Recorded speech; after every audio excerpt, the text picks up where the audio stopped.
ಕಕ್ಕಿಪದು ಉಳಿ ಗ್ರಾಮದ ಶ್ರೀರಾಮಾಂಜನೇಯ ಗೆಳೆಯರ ಬಳಗ ಮೈರಾಯದರ ಆಶ್ರಯದಲ್ಲಿ ವೇದಮೂರ್ತಿ ಶ್ರೀ ರಾಘವೇಂದ್ರ ಭಟ್ ಕೊಡಂಬೆಟ್ಟು ಕಾರಿಂಚಿ ಇವರ ಶುಭಾಶೀರ್ವಾದದೊಂದಿಗೆ ಕಕ್ಕಿಪದುವಿನ ಮೈರಾ ಬರ್ಜಿಚಾಲು ಎಂಬಲ್ಲಿ 7ನೇ ವರ್ಷದ ಸತ್ಯಧರ್ಮ ಜೋಡುಕೆರೆ ಬಯಲು ಕಂಬಳ ನವೆಂಬರ್ 30ರಂದು ನಡೆಯಲಿದೆ.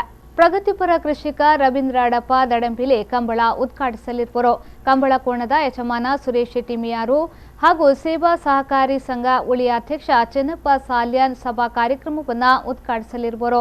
ದಂತವೈದ್ಯ ಡಾಕ್ಟರ್ ರಾಜರಾಮ್ ಕೋಮಕಜೆ ಸಭಾಧ್ಯಕ್ಷತೆಯನ್ನು ವಹಿಸುವರು ಎಂದು ಕಂಬಳ ಸಮಿತಿಯ ಪ್ರಧಾನ ಕಾರ್ಯದರ್ಶಿ ರಂಜಿತ್ ಮೈರಾ ಸುದ್ದಿಗೋಷ್ಠಿಯಲ್ಲಿ ತಿಳಿಸಿದರು.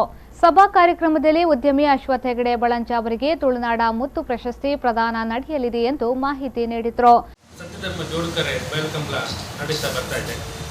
6 ವರ್ಷವನ್ನು ಪೂರೈಸಿ ಸಲ 7ನೇ ವರ್ಷದ ಕಂಬಳ ನಮ್ಮ ವೇದಮೂರ್ತಿ ರಾಘವೇಂದ್ರ ಭಟ್ ಕೊಡಂಬೆಟ್ಟಿಯವರ ಶುಭಾಶೀರ್ವಾದದೊಂದಿಗೆ ಹಾಗೂ ಉಳಿಪ್ಪಾಡಿ ಗೊತ್ತು ರಾಜೇಶ್ ನಾಯ್ಕ್ ಬಂಟ್ವಾಳ ಶಾಸಕರು ಅವರ ಗೌರವಾಧ್ಯಕ್ಷತೆಯಲ್ಲಿ ಹಾಗೂ ರವಿ ಕಕ್ಕೆಪದು ದಕ್ಷಿಣ ಕನ್ನಡ ಉಡುಪಿಯ ಒಂದು 20 ಕಂಬಳ ನಡೀತದೆ.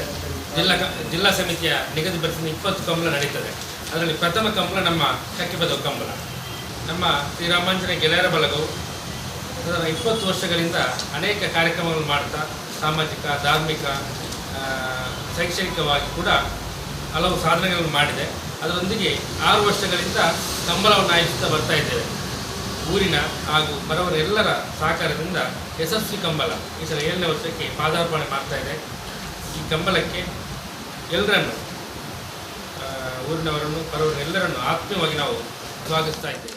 ಸುದ್ದಿಗೋಷ್ಠಿಯಲ್ಲಿ ವಸಂತ ಕಕ್ಕೆಪದವು, ಸತ್ಯಧರ್ಮ ಜೋಡುಕೆರೆ ಕಂಬಳ ಸಮಿತಿಯ ಅಧ್ಯಕ್ಷ ರವಿ ಕಕ್ಕೆಪದವು, ಮಣಿಕಂಠ ಉಪಸ್ಥಿತರಿದ್ದರು.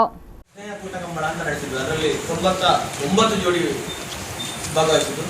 ಅದರಿಂದಾಗಿ ಅದನ್ನು ನೋಡುವಾಗ ಈ ಬಾರಿ 100ಕ್ಕಿಂತಲೂ ಹೆಚ್ಚು ಜೋಡಿಗಳು ಭಾಗವಹಿಸುವಂತ ನಿರೀಕ್ಷೆ ಇದೆ. ಸುಮಾರು ಕಂಬಳದ ಸಮಿತಿಯವರು 150 ಜೋಡಿಗಳಿಗೆ ಆಗುವಂತ ವ್ಯವಸ್ಥೆಯನ್ನು ಮಾಡಿದ್ದಾರೆ ಈಗಾಗಲೇ.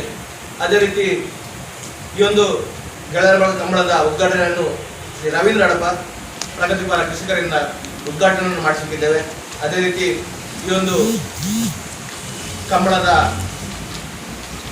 ಕಾರ್ಯಕ್ರಮದಲ್ಲಿ ಸಿ.ಟಿ. ರವಿ ಅವರು, ಕೋಟ ಶ್ರೀನಿವಾಸ ಪೂಜಾರಿ ಅವರು, ಅದೇ ರೀತಿ ರಾಜ್ಯದ ಸಚಿವರು ಭಾಗವಹಿಸಿದ್ದಾರೆ. ಅದು ಅಲ್ಲದೆ ನಮ್ಮ ಬಿಜೆಪಿಯ ರಾಜ್ಯಾಧ್ಯಕ್ಷರಾದಂಥ ನಳಿನ್ ಕುಮಾರ್ ಕಟೀಲ್ ಅವರನ್ನು ಗೌರವಿಸಲಿಕ್ಕಿದ್ದೇವೆ. ಅದೇ ರೀತಿ ಅವರೊಂದಿಗೆ ಕೋಟ ಶ್ರೀನಿವಾಸ ಪೂಜಾರಿ ಅವರು, ಇರುವಲ್ ಪಾಣಿಯ ಬಾಡು ಪೂಜಾರಿ ಅವರನ್ನು, ನೇಮನಾಯಕ್ ಸಿದ್ದಗಟ್ಟೆ ಕರಪೆ ಮತ್ತು ಅಶ್ವಥ್ ಹೆಗಡೆ ಅವರನ್ನು ಈ ಒಂದು ವೇದಿಕೆಯಲ್ಲಿ ಸನ್ಮಾನಿಸಲಿಕ್ಕೆ ಕೂಡ ಇದ್ದೇವೆ.